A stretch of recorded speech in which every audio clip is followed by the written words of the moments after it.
ഞാൻ നിങ്ങളെ പരിചയപ്പെടുത്തുന്ന ഒരു അവതാര പിറവിയാണ്. എൻ്റെ പൊന്നോ, കോസ്റ്റ്യൂമർ എന്നൊക്കെ പറഞ്ഞാൽ ഇതാണ് കോസ്റ്റ്യൂമർ. ബാഗില്ലേ, ബാഗൊക്കെ നോക്കുമ്പോൾ ഉടുപ്പ് പോലാക്കി ഇട്ടുകൊണ്ട് നിൽക്കണം ബാഗ്. പിന്നെ നമ്മൾ വെള്ളം കോരുന്ന തൊട്ടി, അതുപോലെ പണ്ടത്തെ ഈ ഡ്രങ്ക് പെട്ടി കൊണ്ടല്ല അത്, പിന്നെ വരിച്ചിൽ കട്ടിലുണ്ടല്ലോ, ഇതൊക്കെ നോക്കുമ്പോൾ ഇതൊക്കെ ഡ്രസ്സാക്കി മാറ്റി ഒരു വിദഗ്ധൻ.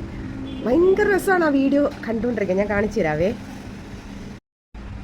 അതുപോലെ തന്നെ ഈ അടുക്കളയിലെ പാത്രങ്ങൾ, പിന്നെ നമ്മളില്ല വെള്ളമൊക്കെ പിന്നെ വലിയ ഡ്രമ്മിനകത്ത് നിറച്ച് വയ്ക്കത്തില്ലേ, അത്, പിന്നെ നമ്മൾ ഇരിക്കുന്ന ചെയർ, ഇതിനെയൊക്കെ പിന്നെ ഡ്രസ്സ് പോലെ ആക്കി മാറ്റും. ഭയങ്കര കോമഡിയാണ് കണ്ടുകൊണ്ടിരിക്കാൻ. നമ്മൾ കിടന്നുറങ്ങുന്ന മെത്ത, ആ മെത്തയെ ഡ്രസ്സാക്കി നിങ്ങൾ എവിടെയെങ്കിലും കണ്ടിട്ടുണ്ടോ? അതുപോലെ ഈ വഴിയിലൊക്കെ കിടക്കുന്ന ചുള്ളിക്കമ്പുണ്ടല്ലോ, ചുള്ളിക്കമ്പ്, അതിനെ ഡ്രസ്സാക്കി മാറ്റും. പിന്നെ കുറേ ഉണ്ട്. ബഡ്സ് കൊണ്ട് ഡ്രസ്സ് ഉണ്ടാക്കും, കുപ്പിച്ചില്ല് കൊണ്ട് ഡ്രസ്സ് ഉണ്ടാക്കും. അങ്ങനെ കുറേ ഉണ്ട് സംഭവം.